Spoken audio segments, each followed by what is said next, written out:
Paint a moonlit sky with me using acrylic paint and a very simple monochromatic color scheme. This is perfect for a fun paint night at home. I've done this plenty of times in the classroom, and it's really great for beginners because you can do this with any color that you like. If you love learning about art, hit that subscribe button and support this public school teacher's side hustle. I will link all materials that I'm using down below, but you will need a canvas or paper, something to paint on, and I'm working teeny tiny, but you can do this with any canvas of your choice.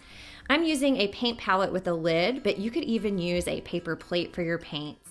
As far as paint, I'm using black and white with a brand Utrecht that I love using in the classroom, but you can use any acrylic paint at all. You could even use gouache, and a random assortment of brushes, making sure that I have one with a really fine point.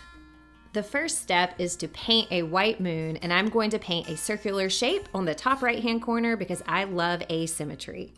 Then we're going to expand and mix light gray with a clean brush, and we're going to create a series of tints. A tint is where you add white to a base color. So we're going to say our base color is black, and we're going to actually make our tints in reverse. So you can see our lightest gray is here, and then we'll progressively get darker as we go around the edges of our painting.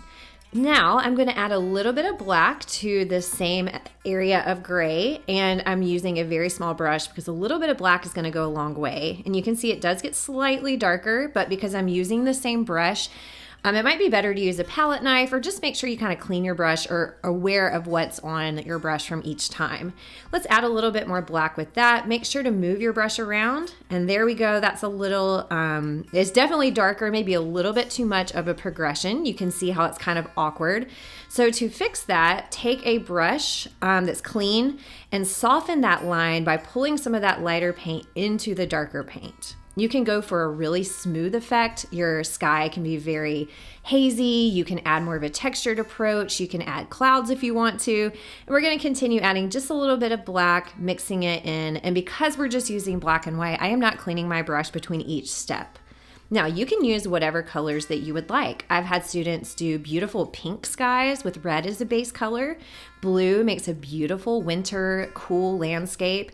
You could even do green and have kind of like a post-apocalyptic feel. So the color scheme you choose is totally up to you. The technique's the same. Just remember that every color and every brand of acrylic paint is going to respond differently. Another thing to consider is how much water you are using. So watch me here add a little water on my brush and then swirl it around my paint. And then when I go back in, it reactivates that lighter paint and makes it look lighter. So a palette knife is really great. It's hard to use a palette knife in these round palettes, but you can always use multiple brushes. It's a good idea to kind of clean your brush continuously. If it's hard to mix your next tint, you probably want either a fresh brush or clean your brush and wipe it dry. So what's happening now is I am running out of paint. So see how scratchy it is on this next tint that I do. And if you're having a hard time covering your canvas, if you can see the speckles of your canvas, or when you do your brush strokes like this, it looks really dry. You could add more water, but again, this is a heavy body acrylic, so you want the paint to cover your canvas or your paper. So what I'm going to do is just start again, add some white here, add just a little bit of water on my brush just to make sure the brush is lubricated, and then mix a little black there to see if I can get back to that medium gray. Remember, each color is going to react completely different. Every brand has its own personality, so being flexible with your materials is key, and the more you practice, the better you will get. As you can see, I am approaching the end of my canvas, and as I painted, I was mimicking that circular brush stroke. I probably should have put down some paper because you can see I'm going to get paint on the table. And my sky is very, very light. The benefit of that is it gives the moon a really beautiful, bright effect, and I know my black branches are going to really pop. But I like drama and contrast, so I'm going to soften these edges using that same technique with a different clean brush. And then I think what I'm going to do is add a darker value, almost close to black, like a really dark gray in the edges. And then I'm going to continuously do that until I have the contrast that I'm looking for. So you can kind of play around. If you don't quite get with your mixing to where you want to go, you can always overlap and make the drama happen a little bit quicker.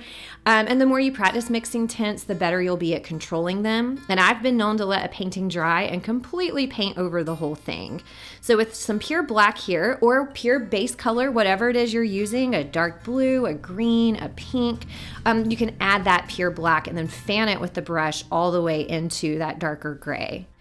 I think the moon looks a little bit funky here, so I'm gonna add some white, and then I'm gonna put a few little brush strokes of white around the moon, and I'm gonna do the same technique.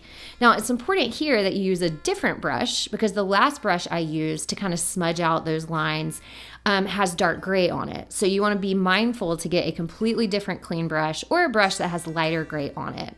And I prefer to use a clean, dryish brush, and then I'm moving that light gray in a circular motion to make it look, a little bit more natural to the moon and a little bit more white paint here. Let it dry a little bit because dry paint does look different than wet paint. And once you're totally happy, add water to your brush to create a splatter effect perfect for stars or even snow. So a little bit of water goes a long way. Because my canvas is so small, the stars look really big, but do you see how organic they are? And there's a variety of sizes. You could hand paint every star. I have had students do that before, but I feel like this is a really fun, organic way to get the same effect. I'm going to make my moon a little bigger because I feel like the stars look huge compared to the moon. And if this was a larger canvas, these tiny speckles of splatter would be perfect for twinkling stars.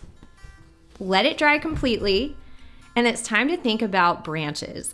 Always look at references and sketch in pencil because painting can really get away from you with branches. I really prefer like a simplistic branch. And again, these aren't trees. Imagine that you're walking through a forest at night and you look up at the moon. These branches are in your field of vision from above. So I'm not drawing trees. This isn't the base of a tree. I'm not drawing a floor. I'm sketching out a long organic branch. And then the sub branches need to mimic the exact same style as the branch itself. And I always give about 3 to 4, sometimes 5 if it's a big branch, sub branches with about 3 sub branches on that. I know, it's confusing, and you can't see my pencil lines here, so let's paint with a really teeny pointed brush. What I'm doing is starting with the base and trying to keep things really thin. You can always go back and add more paint, but with acrylic, it dries and it's permanent. In a classroom setting, I do recommend painting some branches on a sketchbook page or even on the back of your canvas. And if you're painting at home and never painted a brush with a controlled line, that would be a really smart thing to do so that you're happy with the particular style of your branches and you don't have to paint them just like me. This is just what I prefer. And you do want to make sure that your stars are completely dry, of course, because pencil, of course, won't go over wet paint, and then you'll smear the stars into a gray.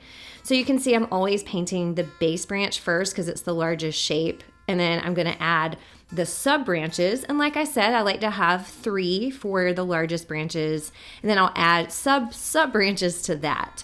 So my biggest branches are at the bottom of my canvas. The medium-sized branches will extend from the edges. And then my favorite is the small overhanging branches. And those smallest branches are gonna come from the top. And that's gonna really give your painting some depth because it is a little of a simple subject, right? And so to give it just a little bit of depth will make your painting look that much more realistic and that much more interesting. So you can see I'm keeping it somewhat simple for now. Once I'm happy with the placement, I will go back in and add. And something I'm not gonna do in this video, but it's really cool, is once these branches dry, you can add a layer of white paint to look like there's snow falling. And that'll give you a really nice winter landscape. This is more of just like a general nighttime landscape that could happen any season. But if you wanna make it more snowy, that's a very fun option. And you can see the teeny branches here. If you're feeling brave, have a little branch extend over your moon. Just make sure it's a branch that you're happy with. Let's go back in and add just those really nice fine lines. And I think odd numbers are nice, 1, 2, 3, 4. I could add a 5th branch down on the right-hand side, but I feel like because my branch here, I'm just gonna extend off the edge a little bit to give that illusion of depth. And these really small sub branches create just a nice visual, and the smaller the brush, the better, and I prefer painting with a point. I mean, you could draw your branches in with like a paint marker. That's an option, but I don't know. I think the textures look kind of different, so I always prefer to paint with a tiny brush. Okay, lots of branches here. I think I'm done. Here it is, the monochromatic moonlit sky. Thank you so much for sticking around and making art with me, and if you're interested in more painting tutorials, check these out. Find me on Instagram at thatartteacher_Machado to see what my students are up to in my classroom, and thatartteacher.com has all of my free resources for the classroom and painting and creating art at home.